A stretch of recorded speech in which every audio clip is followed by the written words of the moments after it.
Welcome to నవలా హృదయం. ఈరోజు వీడియోలో వసంత శిశిరం నావెల్ నెక్స్ట్ పార్ట్ చూసేద్దాం. కథలోకి వెళ్ళిపోదాం రండి. బోర్డు మెంబర్ రమేష్ వసంత్తో మాట్లాడిన మాటలు విన్న ఆచారి అతడికి చివాట్లు పెట్టి పంపేస్తాడు. అప్పుడే శిశిరకు రక్షణ లేదు అన్న విషయాన్ని గ్రహిస్తాడు వసంత్. డేవిడ్ అప్పగించిన పని పూర్తి చేసుకుని దాదాపు నెల రోజుల తర్వాత సిటీకి తిరిగి వస్తాడు రుద్ర. పోలీస్ స్టేషన్ నుంచి ఫోన్ రాగా అక్కడికి వెళ్లిన అతడు కోలుకున్న అమృతను చూసి షాక్ అవుతాడు. పోలీసులు కాత్యాయని వాళ్లను అరెస్టు చేసి మరుసటి రోజు కోర్టులో హాజరుపరుస్తున్నాం అని చెప్పగా సంతోషిస్తుంది అమృత. అమృతపై కోపంతో కాత్యాయని అమృత తండ్రి ప్రస్తావన తీసుకురాగా రుద్రను దాటుకుని కోపంగా సెల్ వద్దకు వెళ్ళింది అమృత. ఆమె వంక అసహ్యంగా చూస్తూ, ఒక పేరు ఊరు తెలియని రౌడీతో ఉండటం కన్నా నాతో ఉంటేనే నీ తండ్రికి గౌరవప్రదంగా ఉంటుంది అమృత. మన కుటుంబ మర్యాద మిగులుతుంది, ఆలోచించుకో అంది కాత్యాయని. ఒక్క క్షణం అమృత ముఖం చూసిన వారికి అమృత కాత్యాయని మాటలకు లొంగిపోయింది అనుకున్నారు. కాని మరుక్షణం జరిగింది చూసి శభాష్ అన్నారు. కాత్యాయని ఉన్న సెల్లుకు దగ్గరగా వెళ్లి ఆమె ముఖాన కాండ్రించి ఊమింది అమృత. అందుకు కాత్యాయని అహం మరింత దెబ్బతింది. దాంతో ఊచలగుండా చేతులు బయటకు పెట్టి అమృతను చంపడానికి గొంతు పట్టుకుంది. అక్కడే ఉన్న కానిస్టేబుల్స్ ఆమె పట్టు విడిపించాలని ప్రయత్నించారు. కానీ కాత్యాయని పట్టు చాలా బలంగా ఉంది.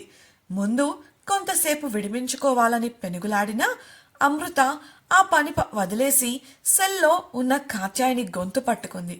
నెమ్మదిగా అమృత గొంతుపై ఉన్న కాత్యాయని చేతుల పట్టు సడలింది. ఆ వార అమృత పట్టు బిగిసి కాత్యాయనికి ఊపిరి సరిగ్గా అందడం లేదు.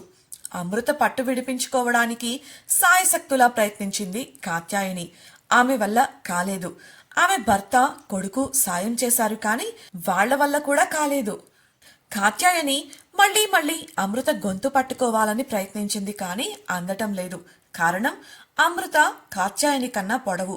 అమృత చేతులు కాత్యాయని చేతుల కన్నా పొడవు. రుద్ర గబుక్కున వచ్చి అమృత చెయ్యి పట్టుకుంటూ అమృత అని పిలవగా కన్నీళ్లతో అతని వంక చూసింది అమృత. అతను వదిలేయమంటూ సైగ చేయడంతో విసురుగా కాత్యాయనిని వదిలింది ఆమె. ఆ విసురుకు సెల్లులో నేలపై పడింది కాత్యాయని. కష్టంగా ఊపిరి తీసుకుంటూ అమృత వంక కోపంగా చూసింది. అమృత ఏమాత్రం తగ్గకుండా, మా నాన్న పేరెత్తే అర్హత కూడా నీకు లేదు. ఇకపై మీకు నాకు ఎటువంటి సంబంధమూ లేదు. మీకు నా కుటుంబానికి కూడా ఎటువంటి సంబంధమూ లేదు. అసలు ఎవరు నువ్వు? ఆ రోజు మా నానమ్మ తాతయ్యలు రోడ్డు మీద అడుక్కుంటున్న నీ మీద జాలి పడకపోయి ఉంటే మా కుటుంబం ఈరోజు ఇలాంటి స్థితిలో ఉండేది కాదు. కన్న కూతురిలా చూసుకొని పెంచి పెద్ద చేసిన వాళ్ల మాట వినకుండా పెళ్లిపీటల మీద నుంచి లేచిపోయావు. ఆ షాక్తో తాతయ్యకు గుండె జబ్బు వచ్చి మరణించారు. నానమ్మ మంచాన పడింది. నానమ్మ కోపంతో నిన్ను దూరం పెట్టినా నా తండ్రి ఎప్పటికప్పుడు నిన్ను కనిపెట్టుకొని ఉన్నాడు. ఆ కృతజ్ఞత కూడా లేదు నీకు. ఏ ఆస్తి కోసం నీ భర్తను పెళ్లి చేసుకున్నావో కేవలం 5 ఏళ్లలో ఆ ఆస్తంతా కరిగించి రోడ్డుకు తీసుకువచ్చావు. కనీసం నీ బిడ్డ కడుపు నింపడానికి కూడా డబ్బులు లేక మా నాన్న కాళ్ళు పట్టుకున్నావు. చెల్లెలు అన్న ప్రేమతో నిలువ నీడనిస్తే నెమ్మదిగా మా ఇంట్లో పెత్తనం చేయడం మొదలుపెట్టావు. ఇంటి లావాదేవీల్లో సమస్యలు సృష్టిస్తున్నావని తెలిసి మా నాన్న నిన్ను మందలించారు. ఆ రోజు రాత్రి మంచంలో ఉన్న నానమ్మ నిన్ను ఇంట్లోంచి బయటకు పంపించమని నాన్నకు చెప్పింది. ఆయన మనసంగీకరించక ఒప్పుకోలేదు. కానీ తెల్లవారేసరికి నానమ్మ కాలం చేసింది. అందరూ మంచంలో ఉండటం వల్ల చనిపోయింది అనుకున్నారు. కానీ ఆమెను నువ్వే చంపేశావు. ఆ విషయం గ్రహించలేకపోయారు అమ్మా నాన్న. ఆ రోజే తెలుసుకొని ఉంటే నీ చేతుల్లో బలయ్యేవారు కాదు. నానమ్మ మరణాన్ని సహజం అని డిక్లేర్ చేసింది డాక్టర్ అంజప్ప. నువ్వు డబ్బిచ్చి అలా చెప్పించావు. ఇప్పటికీ ఆయన అక్కడే అదే ప్రాంతంలో క్లినిక్ నడుపుతున్నాడు అనగా కాత్యాయని కళ్లల్లో భయం కనిపించింది. ఏంటి, భయంగా ఉందా? ఇంకో విషయం చెప్పనా? మార్చరీ వార్డు బాయ్ సత్యం అనగానే కాత్యాయనితో పాటు ఆమె భర్త కూడా భయపడ్డాడు. దీపావళి రోజు పాయసం చేశానన్నయ్య, తిను అంటూ మా అమ్మా నాన్నలకు నాకు ప్రేమగా పాయసం పెట్టావు.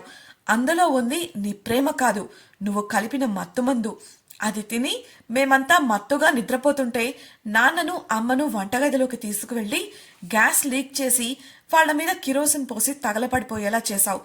మా నాన్న ముందు చూపు ఆలోచన చేయకపోయి ఉంటే ఆ రోజు ఆ మంటల్లో నేను కూడా తగలబడిపోయేదాన్ని. కానీ ఆ ముందు చూపే వాళ్ళ ప్రాణాలు తీసింది. ఆస్తంతటికి నేనే వారసురాలిని అని నాకు 18 ఏళ్లు నిండే లోపు ఏదైనా జరిగితే ఆస్తి ప్రభుత్వం వారికి వెళ్ళిపోతుందని వీలునామా రాశారు నాన్న. కానీ ఆ విషయం తెలుసుకున్న నువ్వు ఇక వాళ్లతో పని లేదనుకొని ఇలాంటి దుర్మార్గానికి ఒడికడతావని ఆయన అస్సలు ఊహించలేదు.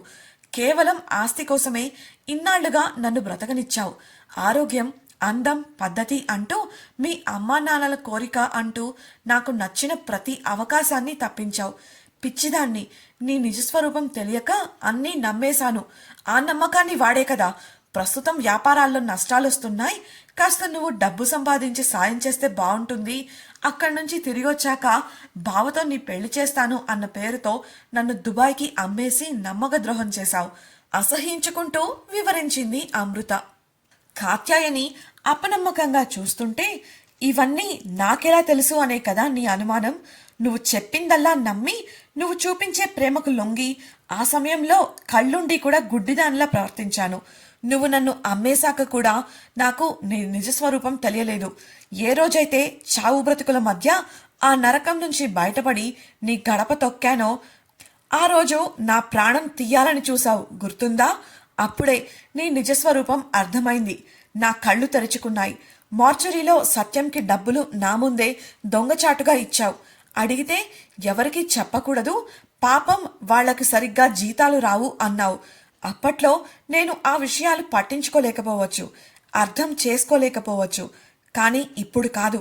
ఆ రోజు మా నాన్న వీలునామా గురించి పూర్తిగా తెలియక నన్ను చంపాలి అనుకున్నారు. కానీ ఆ తర్వాత ఇల్లు అమ్మాలి అని మీరు ప్రయత్నించినప్పుడు నాన్న స్నేహితుడైన లాయర్ మిమ్మల్ని అడ్డుకున్నాడు. నేను మేజర్ని కాబట్టి నా సంతకం లేనిదే కుదరదు అని చెప్పారు. అందుకోసం మళ్ళీ నా కోసం ప్రేమ వలకబోస్తూ వచ్చారు. మీరు చేసిన పాపాలన్నింటికీ శిక్ష అనుభవించడానికి సిద్ధం కండి. కన్నీళ్లతో చెప్పి అక్కడే బల్లపై ఉన్న పేపర్, పెన్ను తీసుకొని రుద్రకు అందించింది. అమృత చెబుతున్న వివరాలను రుద్ర పేపర్పై రాయగా ఒక కానిస్టేబుల్ అప్పటికే అమృత మాట్లాడడం చూసి ఆమె చెబుతున్న మాటలు సాక్ష్యంగా పనికొస్తాయని వీడియోగా రికార్డ్ చేయడం మొదలుపెట్టాడు. అది తెలియని కాత్యాయని ఉక్రోషంగా, ఉసై అమృత, మీరు ఎంతమంది కలిసినా నన్నేం చెయ్యలేరు. అసలు నిన్ను కూడా ఆ రోజు మీ అమ్మ బాబులతో పాటు తగలెట్టేసి ఉండాల్సింది. మాకు ఈ దరిద్రం వదిలిపోయేది. ఎప్పటికైనా సరే నీ చావు నా చేతిలోనే. నన్ను పెంచిన దాన్నే గొంతు నులిమి చంపిన దాన్ని నువ్వో లెక్క. ఆస్తి ఎప్పటికైనా నేనే దక్కించుకుంటాను అంటూ సెల్లో ఉండే వీరంగం వేసింది. అమృత పేపర్ను పై అధికారికి అందిస్తూ, వీళ్లను పట్టుకొచ్చి గట్టిగా ప్రశ్నిస్తే నిజాలు బయటకొస్తాయి సార్. మీకు సాక్ష్యం కూడా ఉంటుంది. వీళ్లకు మాత్రం శిక్ష కఠినంగా పడాలి. స్థిరంగా చెప్పి కాత్యాయిని వాళ్ల వంక కోపంగా చూసి రుద్రతో కలిసి బయటకు నడిచింది. అమృత చూపించిన తెగువకు రుద్ర ఇంకా ఆశ్చర్యంలోనే ఉన్నాడు. ఆమెలో ఇంత తక్కువ కాలంలో ఇంతటి మార్పు వస్తుందని అస్సలు ఊహించలేకపోయాడు. అమృతతో, నువ్వు సరళక్కతో ఇంటికి వెళ్ళు, నేనొక చిన్న పని ఉంది, అది చూసుకొని ఇంటికొస్తాను చెప్పి వాళ్లను ఆటో ఎక్కించి పంపించేశాడు. ఆటోలో అమృత బాధపడుతుంటే ఓదార్చింది సరళ. వసంత్ని ఇంట్లో డ్రాప్ చేసి తన ఫ్లాట్కి వెళ్తున్నాడు కిషోర్. ఆ రోజు ఎందుకో ఆ దారి అతడికి అనుమానించదగినట్లు అనిపించింది. రోడ్డు పక్కన ఉండే ఫుట్పాత్ కూడా ఖాళీగా ఉంది. ఇంకాస్త ముందుకు వెళ్ళగా రోడ్డుపై ఒక వ్యక్తి పడిపోయి కనిపించాడు. దాటుకుని వెళదామన్నా అతడు రోడ్డుకు మధ్యలో ఉండటం వల్ల కార్ ఆపాల్సొచ్చింది. చుట్టూ చూసుకొని మరీ క్రిందికి దిగాడు కిషోర్. ఆ ప్రాంతమంతా నిర్మానుష్యంగా ఉంది. క్రింద పడిపోయిన వ్యక్తి బట్టలు చిరిగిపోయి చింపిరి జుట్టుతో కనిపించగా అతడు ఒక బిచ్చగాడు అని అర్థమవుతోంది కిషోర్కి. ఆ బిచ్చగాడి దగ్గరకు వెళ్తుండగా ముగ్గురు వ్యక్తులు ఎక్కడ్నుంచో కిషోర్ కార్ వెనక్కు గబగబా చేరుకుని దాక్కున్నారు. సరిగ్గా అప్పుడే బిచ్చగాడి నడుముకున్న బెల్టును గమనించాడు కిషోర్. ఆ ప్రాంతంలో నిశ్శబ్దం ఆవరించగా కార్ వెనుకన చేరిన వారి అడుగుల చప్పుడు వినిపించింది కిషోర్కు. వెంటనే అతని పెదవులపై వంకర నవ్వు చేరింది. ఏ బిచ్చగాడు కాస్ట్లీ బెల్ట్ పెట్టుకుంటాడు చెప్పండి? ఇదంతా ట్రాప్ అని అతడికి అర్థమైపోయింది. అప్రమత్తం అవుతూనే వంగి లేవండయ్యా అంటూనే బెల్టుపై చెయ్యి వేశాడు కిషోర్. అప్పుడే ఆ వ్యక్తి కదిలి కత్తితో పొడవబోగా వెనుక నుండి వ్యక్తులు వేగంగా కిషోర్ దగ్గరికి వచ్చారు. చాకచక్యంగా కదిలి కిషోర్ ఆ వ్యక్తి బెల్టు లాగుతూనే అతన్ని దూరంగా నెట్టేశాడు. బెల్టును రెండు పొరలుగా చేతిలో మడిచి పట్టుకొని వెనుక నుంచి దాడి చేయడానికి వచ్చిన వారిపై దాడికి దిగాడు కిషోర్. ఇదంతా కొద్ది సెకండ్ల వ్యవధిలో జరగడంతో తమ దాడిని అతడు పసిగట్టేశాడని గ్రహించలేకపోయారు వారు. కిషోర్ చాలా వేగంగా కదిలి ఆ నలుగురి చేతుల్లో ఉన్న ఆయుధాలను విడిపించడమే కాకుండా వాళ్లను బెల్టుతో చితకబాదాడు. ఒకడు దెబ్బలకు రుద్దుకుంటూనే ఆయుధాల వైపు వెళ్లగా మిగతా ముగ్గురు కిషోర్ను చుట్టుముట్టారు. అన్ని దెబ్బలు తగిలించుకున్నా కూడా వారు కిషోర్ను వదిలేసి వెళ్లాలి అనుకోలేదు. అతి కష్టం మీద కిషోర్ను పట్టుకుని కదలకుండా చేశారు. ఒకడు కత్తి తీసుకొని పొడవడానికొచ్చాడు. రెండు చేతులు బలంగా పట్టుకొని ఇద్దరు నిలబడగా వెనుకగా నడుము పట్టుకొని ఒకడు కిషోర్ను లాక్ చేశారు. తప్పించుకోవడానికి కిషోర్కు కష్టంగా మారింది పరిస్థితి. తెలివిగా గింజుకోవడం మానేసి, మీకు ఏం కావాలి? డబ్బులే అయితే నేనిస్తాను, నన్ను వదిలేయండి అన్నాడు కంగారుగా భయపడుతూ. అతని మాటకు ఆ నలుగురు నవ్వేశారు.